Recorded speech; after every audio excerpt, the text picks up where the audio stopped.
A Revolução dos Bichos. Capítulo 1. O Sr. Jones da Fazenda Solar trancou o galinheiro à noite, mas estava bêbado demais para se lembrar de fechar também as portinholas. Com o facho de luz da lanterna balançando, ele cambaleou pelo pátio, tirou as botas. Quando chegou à porta dos fundos, serviu-se de um último golpe de cerveja do barril da copa e tomou rumo à cama, onde a Sra. Jones já se resonava. Tão logo a luz do quarto foi apagada, um grande alvoroço começou em todas as construções da fazenda. Boatos que tinham corrido durante o dia dizia que o velho major, um porco premiado, tivera um sonho estranho na noite anterior e queria contá-lo aos outros animais. Todos combinaram um encontro no grande celeiro. Assim que o Sr. Jones estivesse fora do caminho, o velho major era assim que sempre chamava. Apesar da exposição, ele ter sido apresentado como beleza de Willendorf, era tão respeitado na fazenda que ninguém se importava em perder uma hora de sono para ouvir o que ele tinha a dizer. Em uma porta do grande celeiro, sobre uma espécie de plataforma elevada, Major se instalava devidamente em sua cama de palha, debaixo de uma lanterna que pendia da trave. Estava 12 anos e, nos últimos tempos, se tornara bem corpulento. Mas ainda tinha uma aparência importante, lábia e bondosa, apesar de seus caminhos nunca terem sido cortados.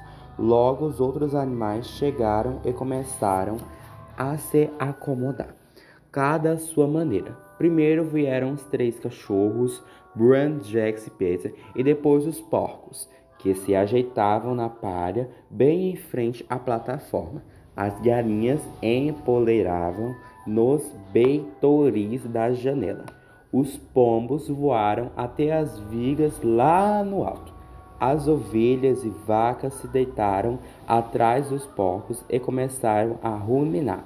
Os 2 cavalos do arrado, Box e Clover, chegaram junto, andando bem devagar e pousando muito cuidadoso as grossas patas peludas para não pisar em algum animalzinho escondido no pereiro de palha.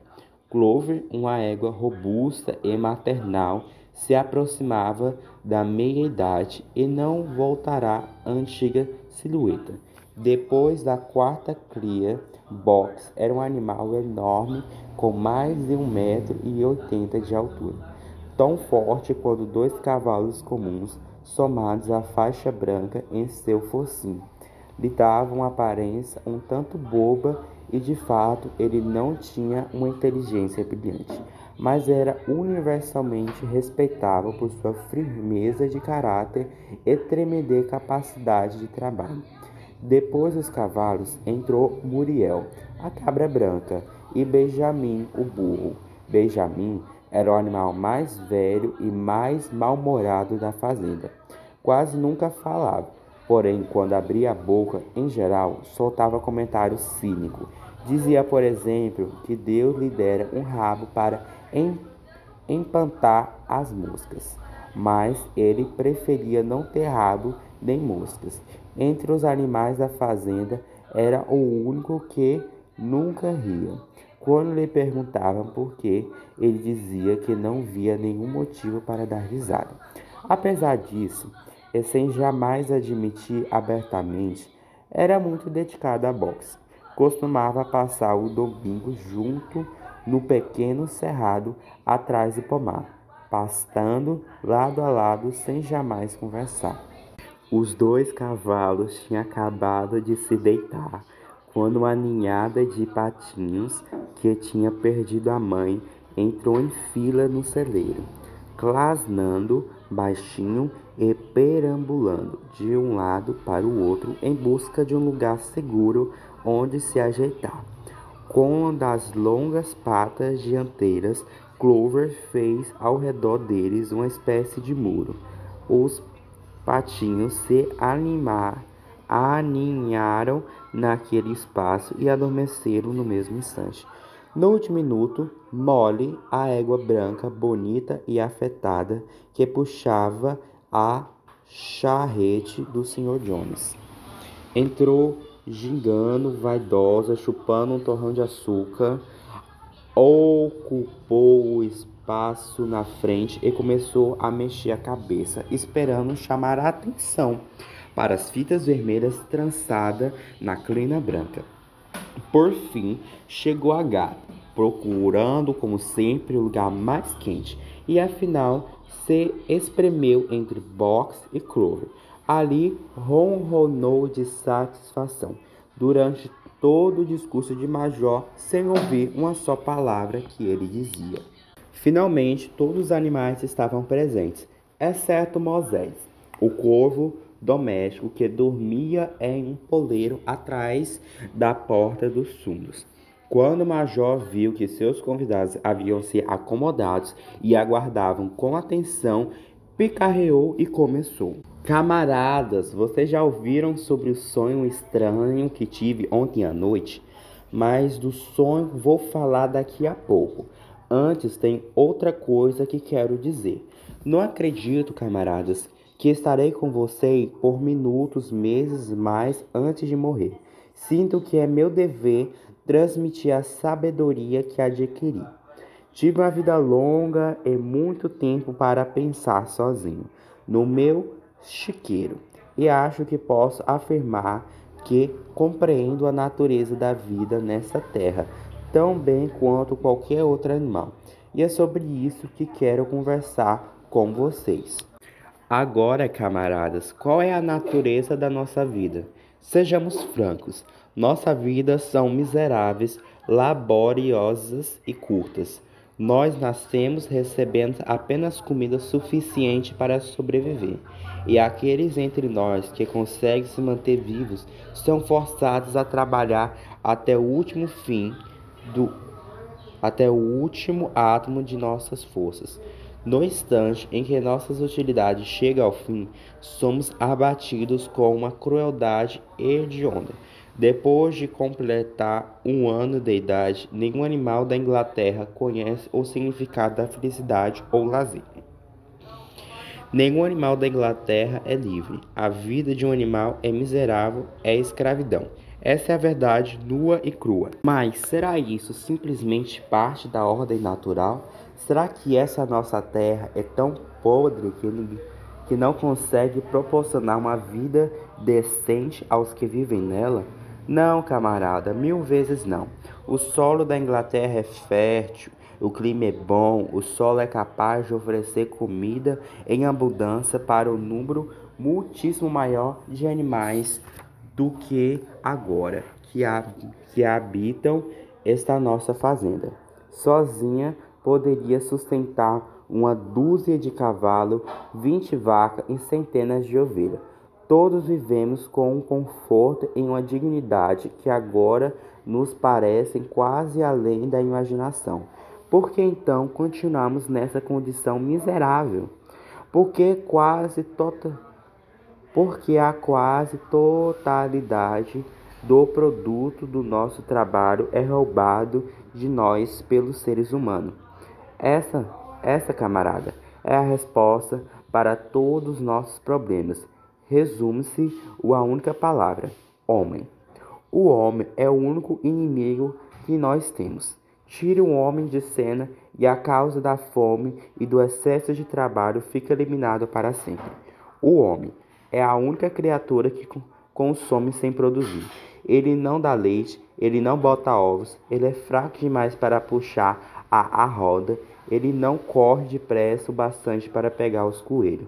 Mesmo assim, é o senhor de todos os animais. Ele põe para trabalhar, dá de volta o mínimo indispensável para que não morremos de inanição e aguardem o resto para si.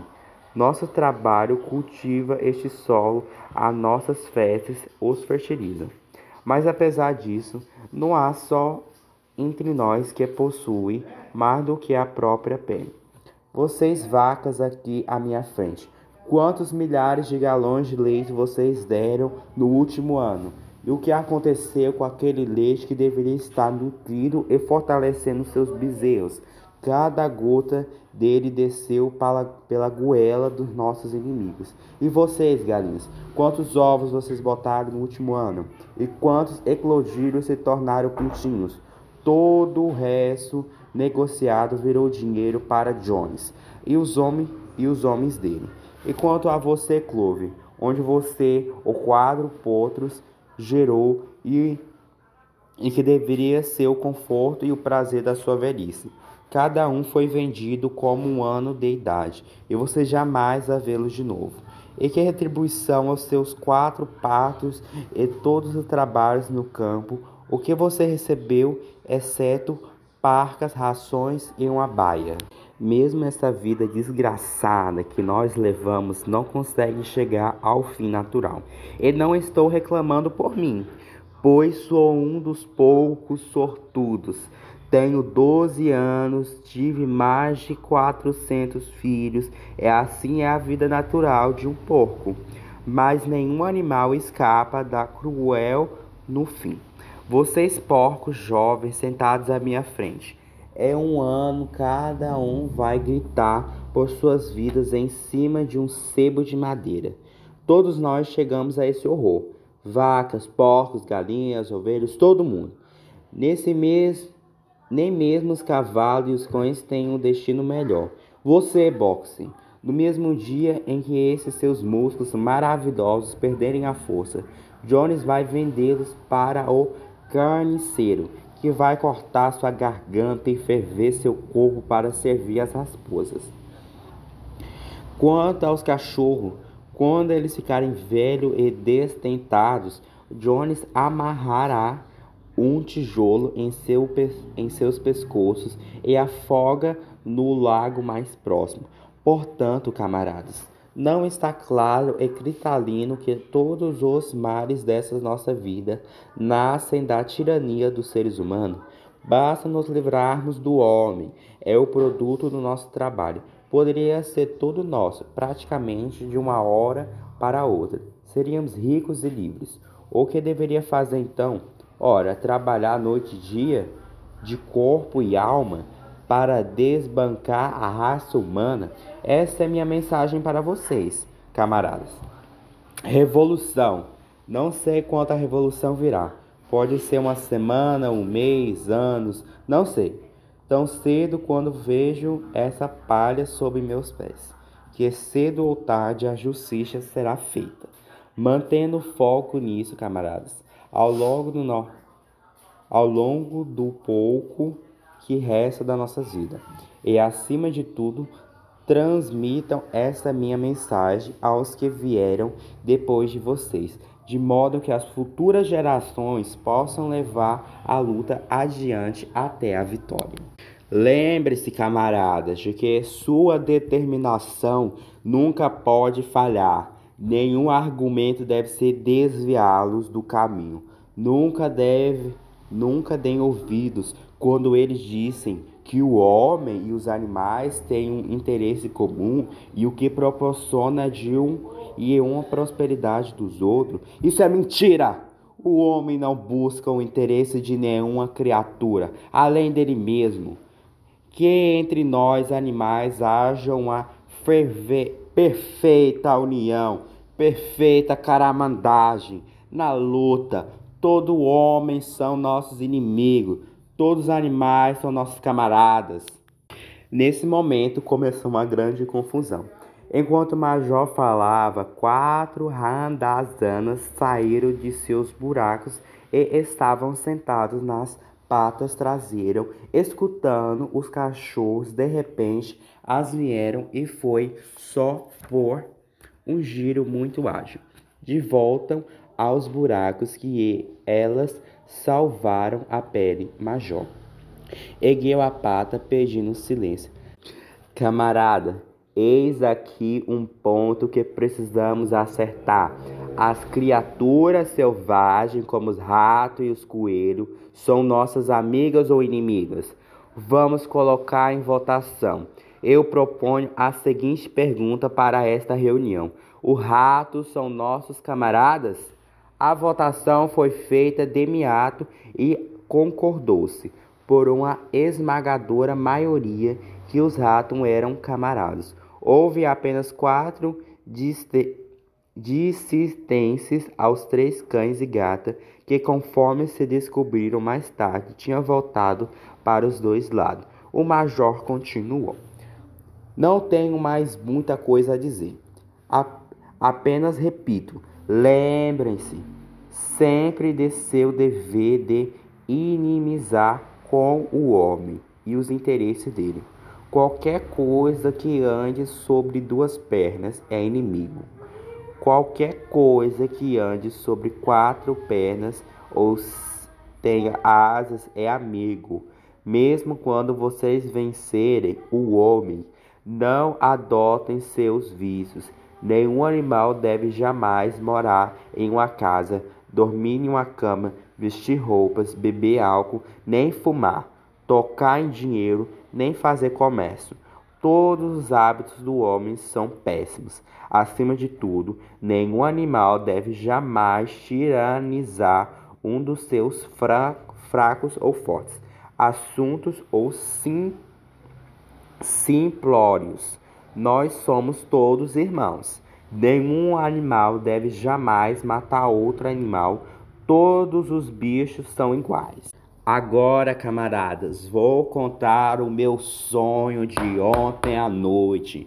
Mal posso descrevê-lo para vocês. Foi um sonho sobre como a terra vai ser quando o homem for expulso. Mas ele me lembrou de uma coisa que eu tinha esquecido há muito tempo. Vários anos atrás, quando ainda era um leitãozinho, minha mãe e outras matrizes costumavam a cantar uma velha canção, da qual elas só conheciam a melodia e as 3 primeiras palavras. Eu sabia essa música na infância, mas fazia muito tempo que ela havia sumido da minha memória. Ontem à noite, porém, do meu sonho, ela voltou, e não só a melodia, as palavras também voltaram. Palavras que, tenho certeza, eram cantadas pelos animais do passado, distante, e que caíram no esquecimento como o passar de muitas gerações. Vou cantar a canção para vocês agora, camaradas. Sou velho e minha voz é rouca, mas quando tiver ensinado, vocês vão cantar sozinhos muito melhor. Chame-se Animais da Inglaterra. O velho major picarreou e começou a cantar. Como ele mesmo havia dito, a voz era rouca, mas cantou bastante bem, e a melodia era empolgante, algo entre Clamor e La Cucaracha. A letra era assim: animais da Inglaterra, feras da Irlanda, bichos de toda a terra, tipo de clima, junte-se a nós nessa ciranda, ouça uma novidade que se aproxima, mais cedo ou mais tarde vai chegar o dia em que o homem tirano será derrubado. Em toda a Inglaterra o campo fertilizado pertencerá aos animais. Ah, que alegria! Nossos narizes que não terão mais argolas, sumirão os arreios das nossas costas, embora as lâminas enferrujarão, chicotes cruéis não mais tolerarão mais riqueza do que demos em mente, como trigo, cevada, aveia e feno, trevo e feijão, em todo tipo de semente, em todos nós pertencerão igualmente. Os campos da Inglaterra vão brilhar e limpos as águas vão murmurar. Mais doces ainda a brisa vai soprar no dia em que iremos nos libertar.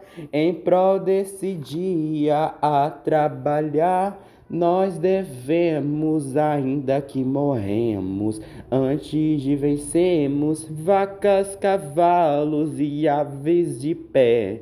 De igualdade, todos precisamos lutar pela justa liberdade, animais da Inglaterra, feras da Irlanda, bichos de toda a terra, tipo de clima, junte-se a nós nessa ciranda, ouçam a novidade que se aproxima. Cantar essa melodia lançou os animais em uma agitação enorme. Poucos antes de Major chegar ao fim, eles começaram a cantar sozinhos. Até os mais bobos já tinham captado a melodia e algumas palavras, enquanto os mais espertos, como os porcos e os cachorros, aprenderam a música de cor em poucos minutos. Então, depois de algumas tentativas preliminares, a fazenda inteira explodiu na cantoria de animais na Inglaterra. É um somos poderoso. As vacas mugiram a melodia e os cachorros uivaram. As ovelhas balearam e os cavalos relincharam. Os patos clanaram. Eles estavam tão deliciados com a música que entoaram 5 vezes consecutivas e poderiam ter continuado a noite adentro se não tivessem sido interrompidos. Infelizmente, a agitação acordou o Sr. Jones, que pulou da cama, certo que uma raposa invadirá o pátio. Ampunhou a arma que sempre ficava no campo do quarto e disparou uma rajada de tiro de chumbinho contra a escuridão. Os penteados se alojaram na parte do celeiro e a reunião foi encerrada às pressas. Todos voltaram depressa para o lugar onde dormiram.